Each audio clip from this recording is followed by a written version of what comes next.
त्यांचा फायदा मात्र भाजपाला झाला, महायुतीला झाला आणि ठाकरे बंधूंचा घात झाला. मित्रहो, सोशल मीडियात जिंकलेली ठाकरे बंधूंची युती निवडणूक आयोगाच्या निवडणुकीत मात्र पराभूत झाली. मुंबईतला मराठी माणूस ठाकरे यांच्याच पाठीशी ठामपणे उभा राहिला.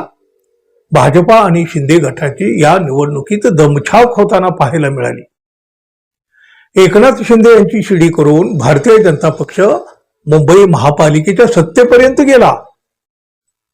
एकनाथ शिंदे शिवसेनेतून फुटले नसते तर भाजपाचे हे जुनं स्वप्न अजूनही साकार झालं नसतं. ठाकरे बंधू हरले, पण कुणामुळे हरले? ते ना भाजपामुळे हरले ना शिंदे गटामुळे. महाविकास आघाडीमध्ये असलेल्या काँग्रेसच्या अडेल तत्व आणि संधी साधू भूमिकेमुळे ठाकरे बंधूंचा घात झाला. काँग्रेस महाविकास आघाडी सोबत सहभागी असताना सुद्धा सुरुवातीपासून त्यांची चाल नेहमी तिरकस राहिलेली आहे. अगदी नाना पटोले यांच्यापासून ते अगदी आजच्या सपकाळ यांच्यापर्यंत.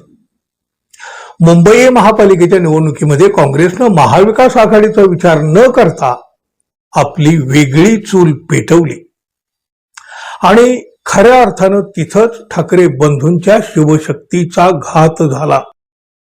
काँग्रेसनं वेगळी चूल मांडली नसती तर मुंबई महापालिकेतील चित्र आजचं वेगळं दिसलं असतं. काँग्रेस बाजूला गेली आणि त्यासोबतच या निवडणुकीसाठी काँग्रेस वंचित आघाडी झाली. त्याचा फटका ठाकरे बंधूंच्या पक्षाला बसला.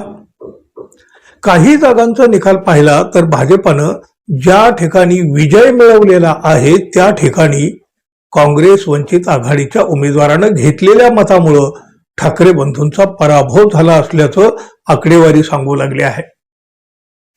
त्यामुळं ठाकरे बंधूंच्या पराभवासाठी काँग्रेस वंचित आघाडीने घेतलेलं मतदान हे कारणीभूत ठरलं.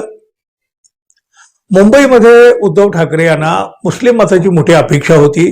मात्र MIM आणि वंचित बहुजन आघाडीनं अनेक भागामध्ये आपले उमेदवार उभे केले. त्यामुळं मताचं विभाजन झालं. त्याचा थेट फायदा महायुतीला झाला आणि शिवशक्तीला नुकसान झालं. दुसरीकडे राज ठाकरे आणि उद्धव ठाकरे यांचे कार्यकर्ते अनेक वर्ष एकमेकाच्या विरोधात लढले. वरच्या पातळीवरील नेत्याची युती झाली, पण खालच्या पातळीवर मनसे आणि शिवसेना यांच्यामध्ये मताचं जे हस्तांतरण व्हायला हवं होतं ते होऊ शकलं नाही आणि त्याचा फटका ठाकरे बंधू यांना या निवडणुकीमध्ये बसला. उद्धव ठाकरे आणि मनसेला सोबत ठेवतानाच काँग्रेसलाही मुंबईमध्ये सोबत घेतलं असतं ना तर त्याचा नक्की फायदा झाला असता आणि हे काही प्रभागामधल्या मतांचे आकडे गणित पाहून अगदी स्पष्ट सुद्धा झालंय. उदाहरणच द्यायचं झालं तर शिंदे गटाच्या यामिनी जाधव या काँग्रेसच्या उमेदवारांना हरवून जवळपास 1490 मतांना विजयी झाल्या. मात्र याच प्रभागामध्ये मनसेच्या उमेदवारानं 2157 मतं मिळवलेली आहेत. बघा, मग या जागेवर जर काँग्रेस सोबत असती तर यामिनी जाधव यांचा तर पराभव झालाच असता.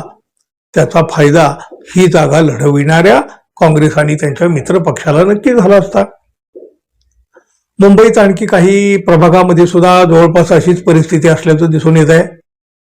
ठाकरे बंधूंच्या शिवशक्तीसाठी काँग्रेसचा हात नक्की मदतीचा ठरला असता. मात्र मनसेच्या सहभागामुळे काँग्रेसनं फारकत घेतली.